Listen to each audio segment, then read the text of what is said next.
یہ اسلام کا وہ دور ہے کہ جب حضور مسجد نبوی سے باہر نکلتے ہیں تو آگے حضرت عمر و ابو بکر رضی اللہ تعالی عنہما کھڑے ہیں. چہرے کے اوپر عجیب اداسی ہے. کہا عمر ابو بکر اس وقت کیوں کھڑے ہو؟ عرض کی حضور بھوک نے گھر میں ٹکنے نہیں دیا. ہم نے چاہا حضور کا چہرہ دیکھ لیں تو کچھ پیاس بجھ جائے، کچھ بھوک مٹ جائے. حضور نے فرمایا میرا حال بھی یہی ہے. جس چیز نے تجھے گھروں سے نکالا ہے وہی چیز مجھے گھر سے نکال لائی ہے. تو حضور نے جب دیکھا کہ کھانا ہے تو حضور نے ایک روٹی لی اور چند بوٹیاں اٹھائیں اور ایک خادم کو بلا کر کے کہا جاؤ ہمارے گھر دے آؤ، میری بیٹی فاطمہ کتنے دنوں سے بھوکی. ہمیں تو وہ کہانی بھی اسلام کی غربت کی یاد آتی ہے کہ جب احد کے اندر 70 شہیدوں کے لاشیں پڑے ہوئے ہیں تو حضرت صفیہ حضور کی پھپھی اپنے بھائی حمزہ کے لیے 2 چادریں لے کر کے کفن کی آتی ہے. تو حضور علیہ السلام نے فرمایا کہ جس قبر میں حمزہ کو دفن کیا جائے اسی قبر میں مصعب بن عمیر کو بھی کفن دیا جائے اور دفن کیا جائے. اور کہا میرے چچا کے لیے اس کی جو بہن میری پھپھو جو 2 چادریں لے آئی ہے، کہا ایک چادر ہم مصعب بن عمیر کو دیں گے.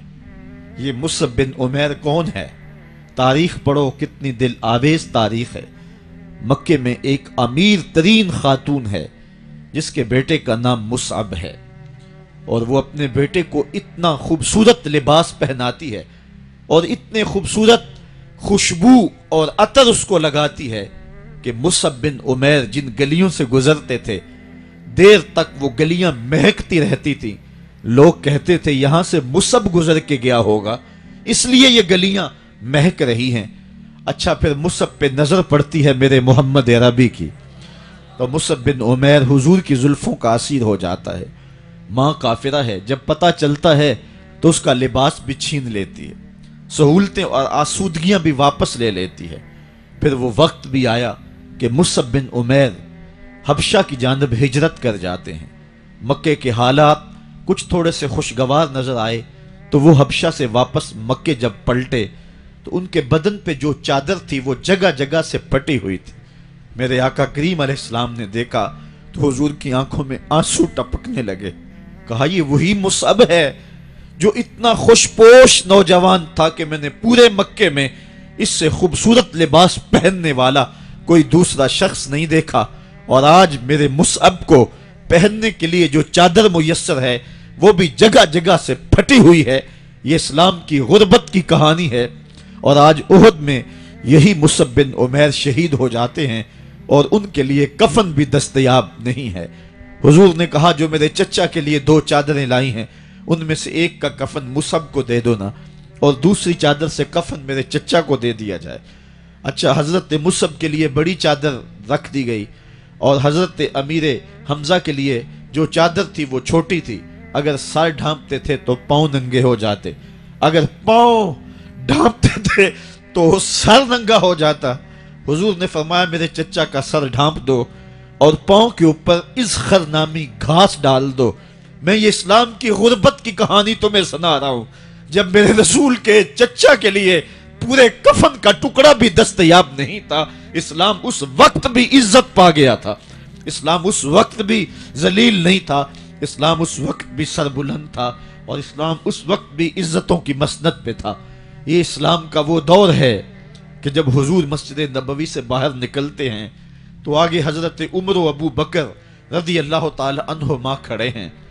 چہرے کے اوپر عجیب اداسی ہے. کہا عمر ابو بکر اس وقت کیوں کھڑے ہو؟ عرض کی حضور بھوک نے گھر میں ٹکنے نہیں دیا. ہم نے چاہا حضور کا چہرہ دیکھ لیں تو کچھ پیاس بجھ جائے، کچھ بھوک مٹ جائے. حضور نے فرمایا میرا حال بھی یہی ہے. جس چیز نے تجھے گھروں سے نکالا ہے وہی چیز مجھے گھر سے نکال لائی ہے. چلتے ہوئے حضرت ابو ایوب انصاری کے گھر کے قریب سے گزرے.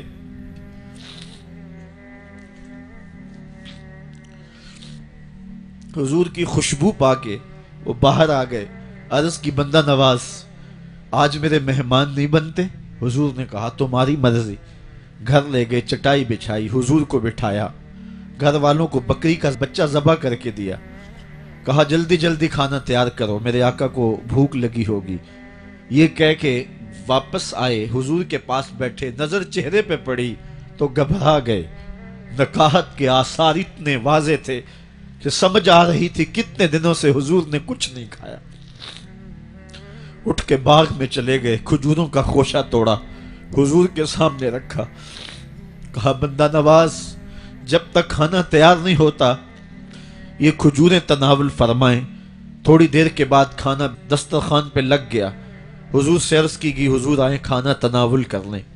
حضور نے دسترخوان پر تشریف فرما ہو کر کے حضور نے کپڑا اٹھایا تو حضور نے جب دیکھا کہ کھانا ہے تو حضور نے ایک روٹی لی اور چند بوٹیاں اٹھائیں اور ایک خادم کو بلا کر کے کہا جاؤ ہمارے گھر دے آؤ، میری بیٹی فاطمہ کتنے دنوں سے بھوکی۔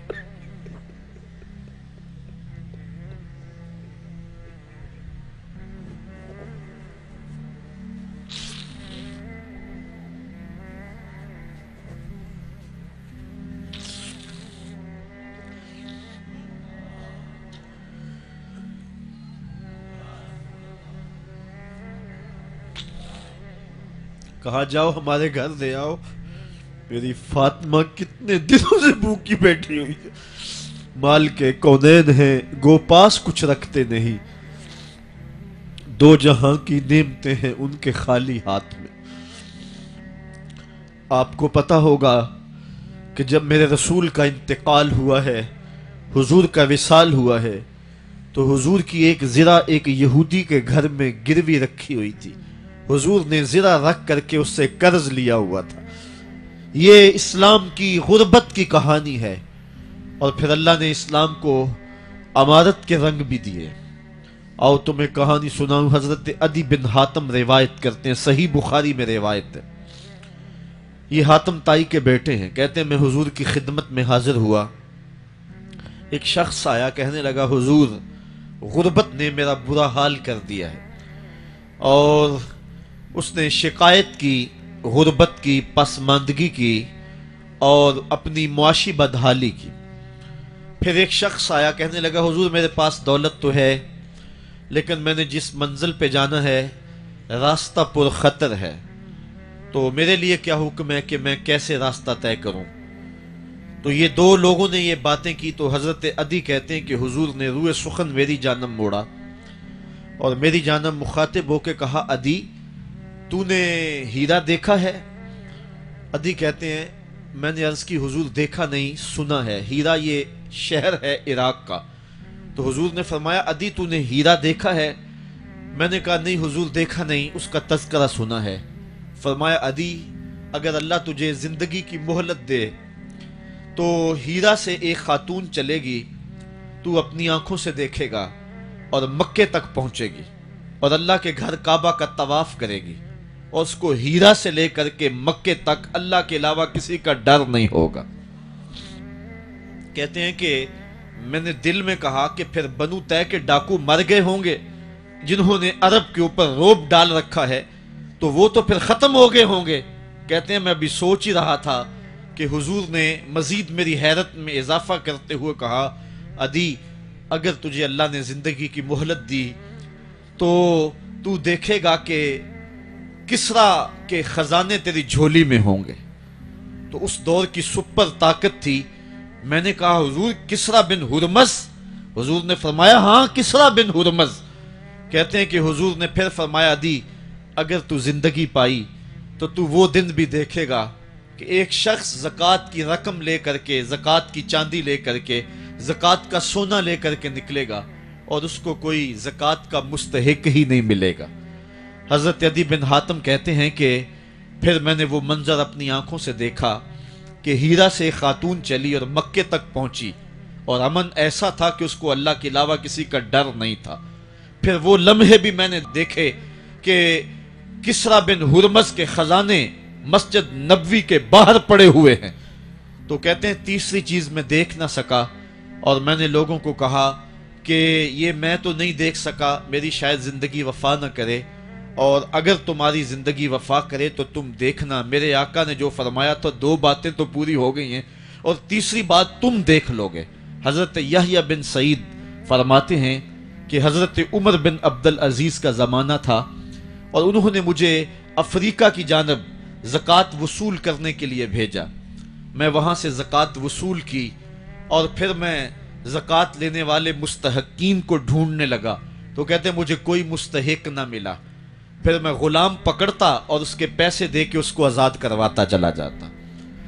حضرت عمر بن عبدالعزیز کا زمانہ ہے کہ گورنر ہے عراق کا، وہ حضرت عمر بن عبدالعزیز کو لکھتا ہے کہ اتنی رقم ہے، اس کا کیا کرنا ہے؟ تو عمر بن عبدالعزیز کہتے ہیں رقم لے کے یہاں نہ آنا، وہاں عراق کے لوگوں میں بانٹ دو، جو زکوٰۃ کے مستحق ہیں ان کو تقسیم کر دو۔ تو گورنر لکھتا ہے جو مستحق ہے ان کو دے دی، اب کوئی مستحق نہیں رہا تو میں کیا کروں؟ تو حضرت عمر بن عبدالعزیز کہتے ہیں جو مقروض ہیں ان کا قرض اتار دو۔ تو کہتے ہیں کہ ہاں قرض بھی میں نے اتار دیا ہے، رقم پھر بھی بچ رہی ہے، کیا کروں؟ تو حضرت عمر بن عبدالعزیز نے پھر لکھا جو شخص شادی کرنا چاہتے ہیں ان کا حق مہر ادا کر دو۔ میں نے کہا کہ وہ بھی کر دیا ہے، رقم پھر بھی بچ گئی ہے، اب کیا کروں؟ تو حضرت عمر بن عبدالعزیز نے مجھے لکھا کہ جو غیر مسلم ہیں جنہوں نے ٹیکس دیا ہوا ہے، جتنا ٹیکس دیا ہے اس سے دگنے پیسے ان کو قرضے میں دے دو، اور ان کو کہو جاؤ اس کا کاروبار کرو، کھیتی باڑی کرو، اور ساتھ انہیں یہ بھی کہہ دینا قرض کی فکر نہ کرنا اور زیادہ اس میں پریشان نہ ہونا، جب دے سکو گے دے دینا۔ یہ دور بھی پھر اسلام نے دیکھا اور یہ گھڑیاں بھی دیکھی، جب چیتھڑے پہنے ہوئے تھے، جب پیوند لگے لباس پہنے تھے، جب پیٹ میں ڈالنے کے لقمہ بھی نہیں تھا، اللہ کا دین اس وقت بھی غالب تھا۔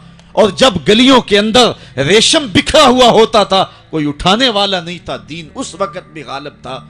دین کا غالب ہونا یا نہ ہونا اس کا تعلق جو ہے وہ مال و دولت سے نہیں ہے۔ اقبال کہتا ہے کہ زوال بندہ مومن کا بے زری سے نہیں، مومن کا زوال بے زری سے نہیں ہے بلکہ اس کا سبب کوئی اور ہے۔ وہ سبب ڈھونڈنا ہے کہ ہم دنیا میں رسوا ہو کے کیوں رہ گئے، ہم زمانے کے سامنے تماشا کیوں بن کے رہ گئے، آج نبی کی امت پوری کائنات میں رسوا ہو کے کیوں رہ گئی، آج ہمارا تماشا دیکھا جا رہا ہے، آج بھوکے کتوں کو ہماری بیٹی اور بہنوں کے اوپر چھوڑا جا رہا ہے اور اس کا تماشا دیکھا جا رہا ہے۔